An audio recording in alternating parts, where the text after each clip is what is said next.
satu peperangan antara kebaikan dan kejahatan.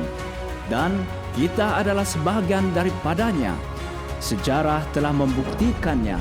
Nubuatan memberi amaran. Salib menunjukkan jalan dan tidak lama lagi Yesus akan kembali. Inilah kontroversi besar.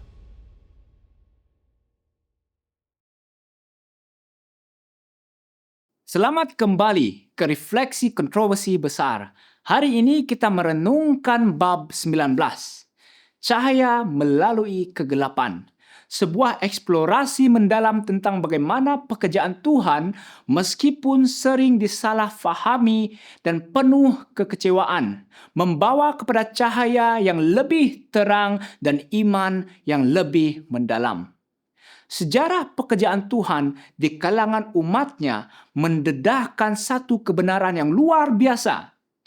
Tujuannya sentiasa tercapai, walaupun sering disalahfahami.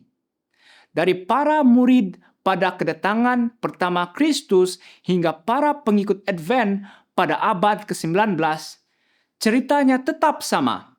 Hamba-hamba yang setia dipimpin oleh Roh Tuhan menyampaikan pesannya walaupun tanpa sepenuhnya memahami maknanya.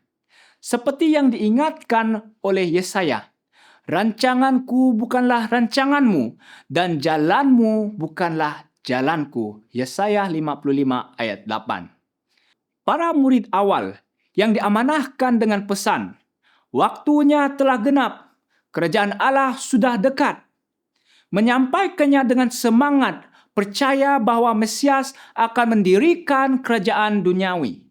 Namun harapan mereka hancur ketika Kristus disalibkan.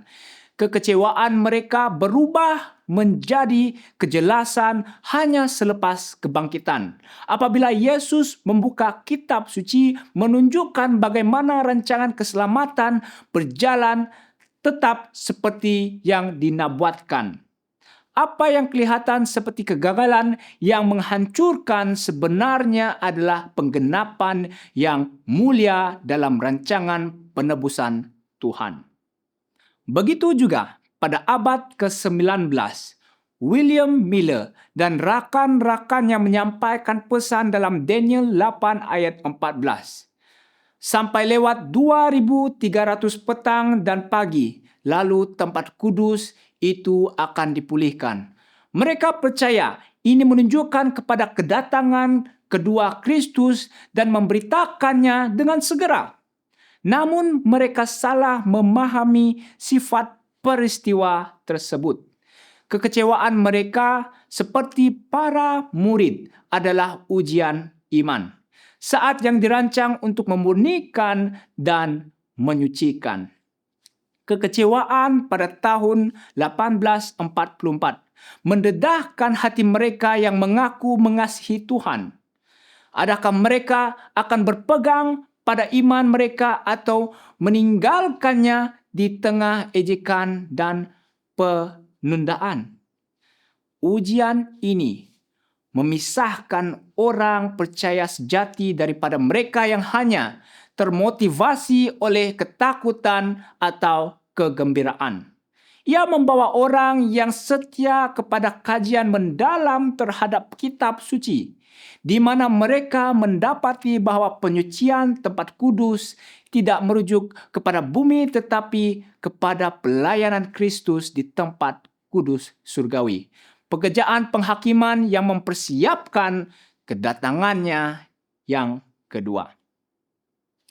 Tuhan menggunakan kesalahfahaman mereka untuk memurnikan umatnya dan menyinari kebenaran-kebenaran penting.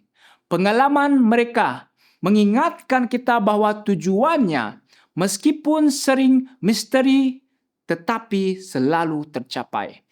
Seperti yang dinyatakan pemazmur, di dalam gelap terbit terang bagi orang benar. Mazmur 112 ayat 4. Jalan Tuhan lebih tinggi daripada jalan kita. Dan tujuannya terbentangkan dengan cara yang menguji dan memperkuatkan iman kita.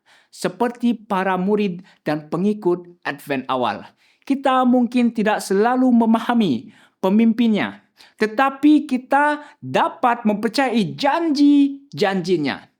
Ketika kekecewaan datang, adakah kita akan tetap berpegang pada firman Tuhan atau membiarkan keraguan dan ketakutan menguasai? Hari ini biarlah kisah ini menggalakkan Anda untuk mempercayai rancangan Tuhan.